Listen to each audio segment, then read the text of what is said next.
I need somebody I can talk to. We're talking. Tell me what we're talking about.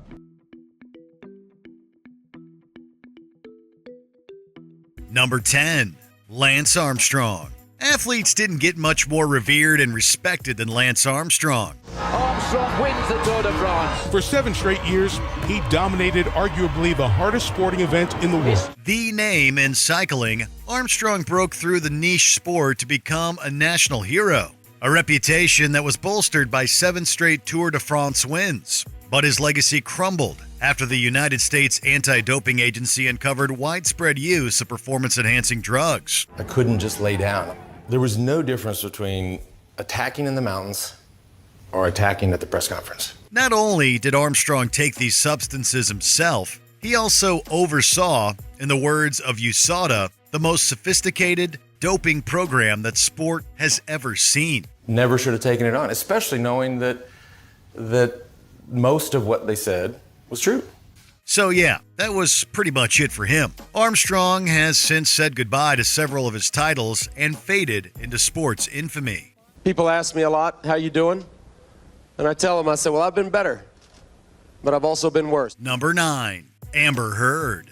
The Depp versus Heard story is a twisty one. First, it was Johnny Depp who was the public villain, even losing his role as Grindelwald in the Fantastic Beasts series. He claims he didn't strike her, but again, that's not the basis for our motion. But public perception later began to shift, and Amber Heard became a main target. The ex-partners sued and countersued each other in court, leading to the infamous Depp versus Heard trial of 2022. It was a PR nightmare for the once respected actress, as social media viciously mocked and ridiculed her. This perception was not aided by the verdict, with the jury finding Heard liable of defamation and awarding Depp $15 million in damages. As against Amber Heard, we, the jury, award compensatory damages in the amount of $10 million. Depp was also found liable for one matter of defamation, with Heard earning $2 million.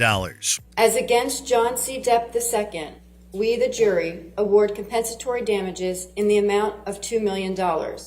Both appealed, but eventually settled. Number 8, Matt Lauer. In some ways, Matt Lauer was the last vestige of a bygone age. We're very excited to be celebrating you, Matt, and Al and I were lucky enough to be here when it all started in 1997. Today, most people get their news through social media or phone notifications. It seems like the age of the news anchor is largely over, and perhaps it went out with Lauer. He hosted Today for 20 years starting in 1997, but the hashtag #MeToo movement eventually led to disturbing discoveries. Indeed, Lauer's firing was revealed on November 29, 2017, with the chairman of NBC explaining that Lauer had been accused of sexual harassment. More victims then came forward sharing similar stories. However, journalist Ronan Farrow claims in his book, Catch and Kill, that NBC was well aware of Lauer's criminal behavior before his termination. The evidence in this book, the documentation and paper trail of settlements, reveals that there were multiple arrangements to keep women quiet who had allegations against Matt Lauer years before this one that got him fired. Number 7, J.K. Rowling. Despite the controversy, Harry Potter isn't going anywhere. It's still a cultural phenomenon, and HBO announced that they were adapting the novels into a television series. But this is a modern example of a problematic name being uttered in hushed tones. Rowling's opinions on sex and gender, specifically those on transgender individuals, have elicited enormous backlash in recent years. Many within the wizarding world, including past actors and various fan sites, have condemned Rowling's viewpoints, as have many experts in the field. She has been called transphobic and a trans-exclusionary radical feminist, and some activists have even burned Harry Potter books in retaliation. Others, however, continue to find solace in the franchise while still condemning the author. Fear of a name only increases fear of the thing itself. Number 6, Paula Dean.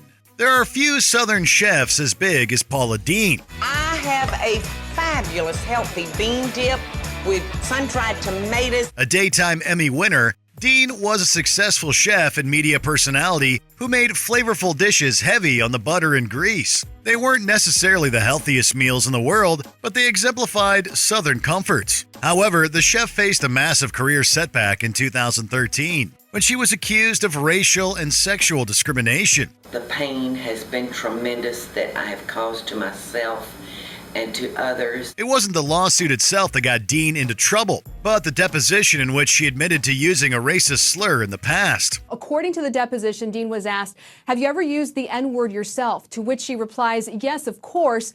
When asked for context, she said it was in a conversation with her husband. Virtually every business partner of Dean's dropped her as a client, and she quickly faded from public consciousness. I think it's a learning lesson for her, and it's a learning lesson for the people that do forgive.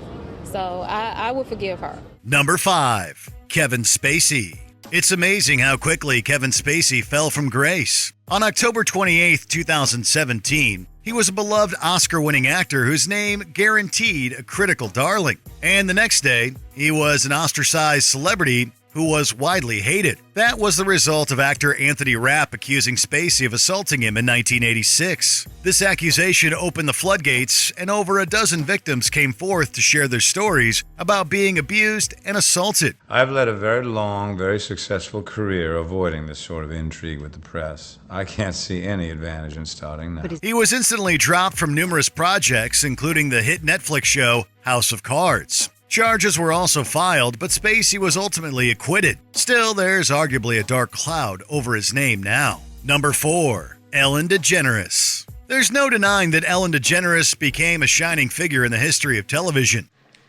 Susan, I'm gay. 1997's The Puppy episode from Ellen is a landmark hour, featuring the character coming out as a lesbian, with the actress also doing the same around that time. She would later find great success in the talk show industry with The Ellen DeGeneres Show, running nearly 20 seasons between 2003 and 2022. But in July of 2020, BuzzFeed News published the accounts of former employees who accused DeGeneres of creating a hostile work environment. This included a history of racism. I learned that things happened here that never should have happened.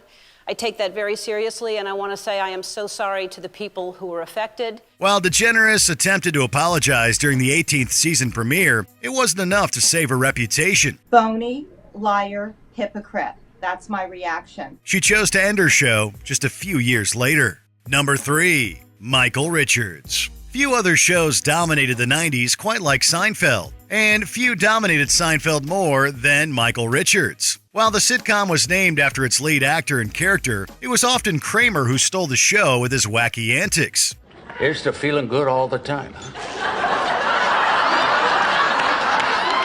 Richards received 5 straight Emmy nominations for Outstanding Supporting Actor in a Comedy and won 3 of them. It seemed like a legacy that would never be tarnished. That is, until November 17, 2006, when he was infamously captured on video making a racist tirade at the Hollywood Laugh Factory. It absolutely shattered his reputation and effectively ended his career in comedy. I'm really busted up over this, and I'm very, very sorry to those people in the audience, the blacks, the Hispanics, the whites, everyone that was there that took the brunt of that anger and hate and rage. Number 2, Roseanne Barr. Despite being a cultural juggernaut, Seinfeld did have its share of competition, and Roseanne was among it. What'd you find out about me? A widely beloved show, it received praise for its working-class themes, and Barr won the Emmy for Outstanding Lead Actress in a Comedy in 1993. The sitcom came to an end in 1997, but remained in the cultural consciousness, leading to a revival 21 years later. But just 9 episodes aired before it was swiftly canceled, later being reworked as The Connors. This would have sold like hotcakes if only you hadn't killed off the most interesting character. This wasn't due to low ratings, but Barr making a racist remark on Twitter. The president of ABC called it abhorrent and repugnant, a sentiment that pretty much everyone agreed with. ABC pulled the plug on the show, saying Roseanne's Twitter statement is abhorrent, repugnant, and inconsistent with our values, and we've decided to cancel her show. Needless to say, Barr wasn't a part of The Connors. I know Roseanne would want me to step in and watch over the family. No, it'd kill her. But she's already dead, so carry on. Number 1, Bill Cosby. While a popular figure throughout the 60s and 70s, Cosby earned national renown for playing Cliff Huxtable on The Cosby Show. Both the sitcom and the role were groundbreaking, and Cosby became known as America's dad for his endless warmth and lovability. But this veneer was hiding a very dark underbelly. Who's in trouble now? Cosby's history with sexual assault became more widely known in 2014 when numerous women accused the comedian of sexual assault. I never saw any drugs, but I would wake up completely confused. An accuser named Jewel Allison stated he got away with it because he was hiding behind the image of Cliff Huxtable. Though a conviction occurred in 2018, it was overturned about 3 years later. Not because the court was now claiming Cosby was innocent, but rather for violation of due process. Do you think any of these celebrities will make a comeback? Let us know in the comments below. It was a selfish response. I took it too personally.